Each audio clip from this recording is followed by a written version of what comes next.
Yeah.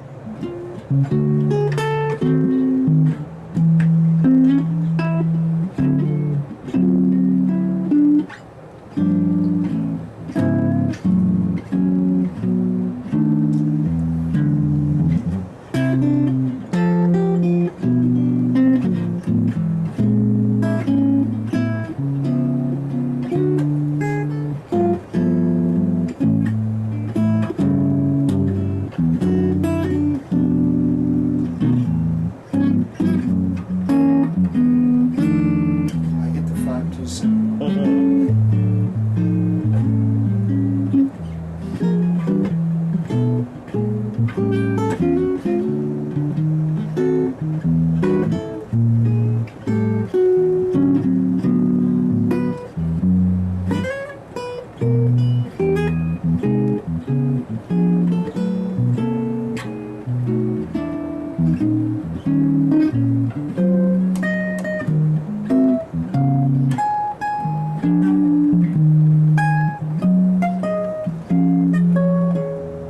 Big trouble now. Yeah. Trying to use those chords that you're working on. Right.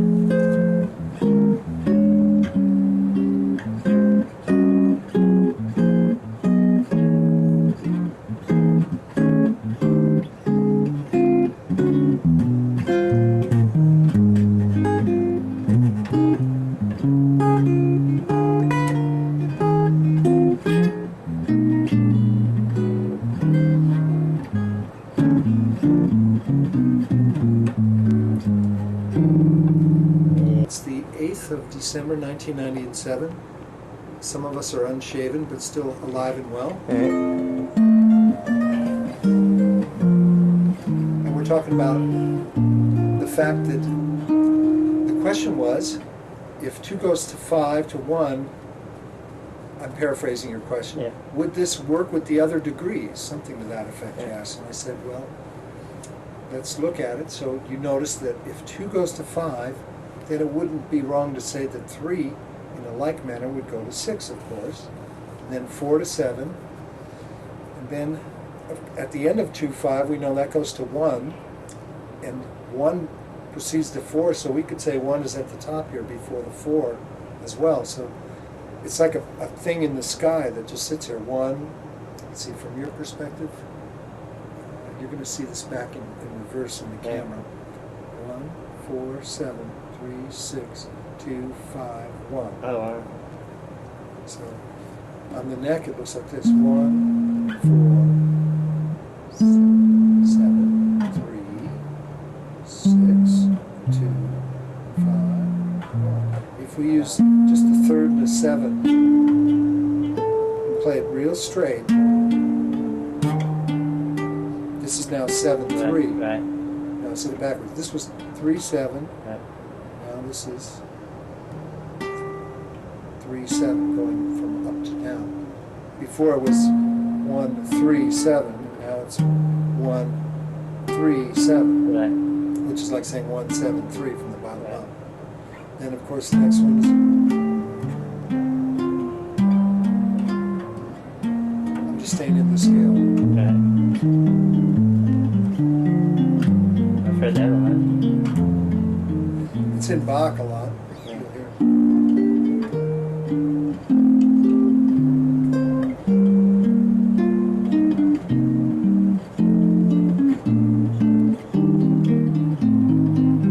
Maybe a chromatic note. If it's a standard tune from the 40s. That was inside instead of diatonic would have been.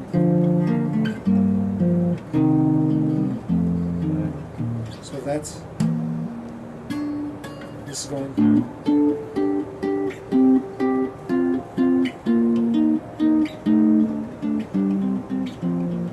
It's just staying in the key, diatonic.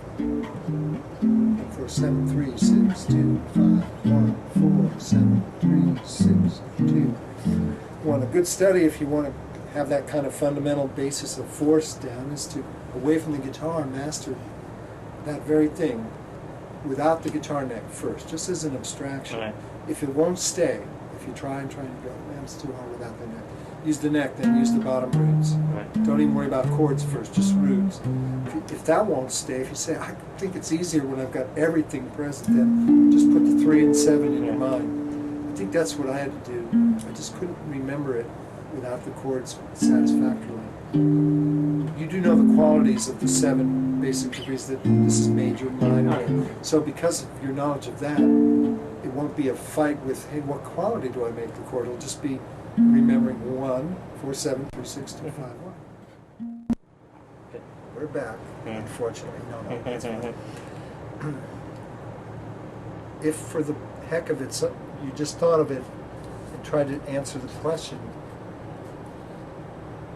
The question being, what order of notes, when stripped of all sharps and flats, are still perfect fourth apart, that uses all 7 alphabetical letters? Which one would start it all? So the only order you can put them in, when they're all perfect fourth apart, where there are no sharps or flats to appear, it has to start on B. I don't make the rules, that's just how it is. You say, so fine and well, this will cover at least one awkward conversation at a cocktail party someday, I guess, if we're lucky, Ted, but other than that, can I use this information? Oh, yes. Not yet. We call this BJCUF, by the way, for fast acronym pronunciation, BJCUF. So you said after F, a fourth up is B flat. And then you said, which is correct. Right. You can say right here, F, Flat. B flat, and then another fourth is E E flat. flat. Rocking Bullwinkle. Okay. B flat, E flat. Do we Right. have something evolving that is helpful with those flats? Look at this, man. What's it starting to spell if we remove the flats? Same thing, but with... Flats. Now you're talking my language. Okay. Now we can write it way out here, Yeah. but it takes long. The Yeah. paper runs out. Yeah. So where's another good place to write it? Maybe. Underneath. That's what I think too. Yeah. Right underneath. Of course, we get the ever popular F flat at the end. I'm sure when Hendrix broke his first string, which apparently he did on innumerable occasions, he was duly stocked up with those F flat. In those days, black diamonds or something. You know. You guys got any F flats? No, he didn't talk like that, Ted. Cooler voice. Now, where are the sharps? Holy mackerel! Where the hell are those sharps? I'll give you one hint. By the form of a question. What is B the fourth of? Where might I write the F Above sharp? F. Thank you, sir. And now we've run into the very popular B sharp note. I'm sure that last time you spoke to the Steinberger and Stu Mac people, you said, no, it's got to tune up well in B sharp, guys. So they said, wait, hold the presses. So these are just notes that we don't play much, if ever.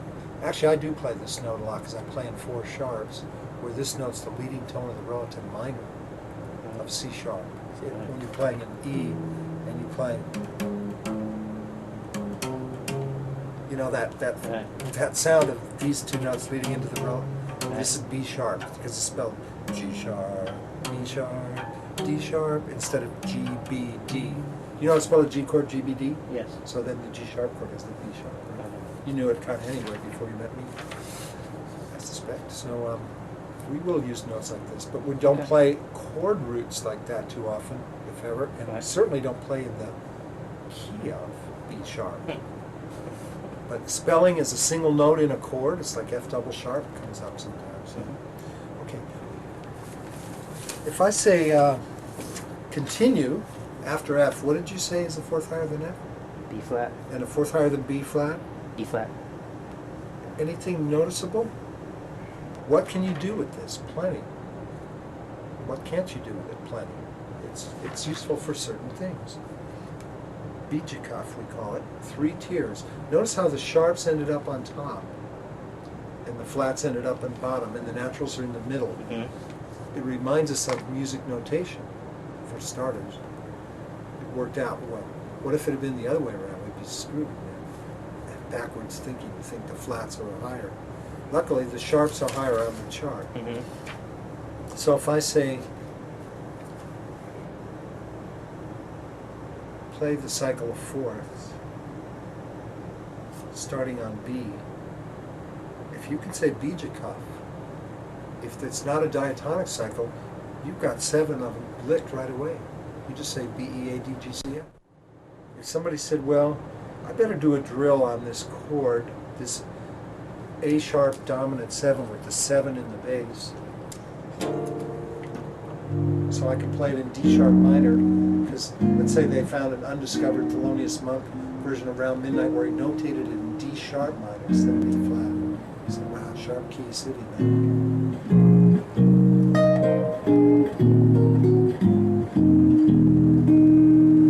D sharp minor, A sharp 7. You say, I better drill on these 7s with 7 in the bass. Let's try a cycle forward. A sharp, D sharp. You could start here and go wham until you're out of, you know? Mm-hmm. It's great for drills. This is what I use this a lot for drills. If you're going to work on things like that. You say, these 7th chords, are they always going to be 5 chords, or should I know them on some more obscure roots? So I'm ready for them as 3 or 6, or, you know, like when we have. Okay, let me give you a trick. The black sheep, white sheep trick. I was always the black sheep in my family, so I don't mind using these terms. Key of G flat, not your favorite key to think in every day, correct? What's the one note in the key of G that makes G what it is? It's F sharp, right? It's the oddball note. Right. The key of G regular, G major. Right. G, A, B, C, D, E, F sharp. Right. Now the key of G flat, everything is mirror imaged. Everything that was weird in the key of G, of which there was really only one, will be the only normal one in the key of G flat. Huh. In other words, F is the only natural in G flat. Let's do F and F sharp. What's the weird note in F? Which letter contains the weird note?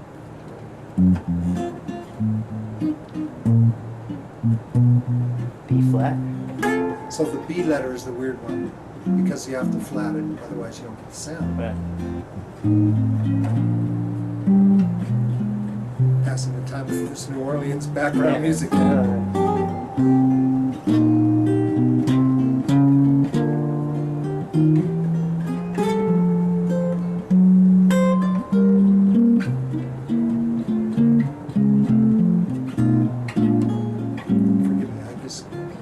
Long day without getting to play. Fingers just have to do something. Right. It's not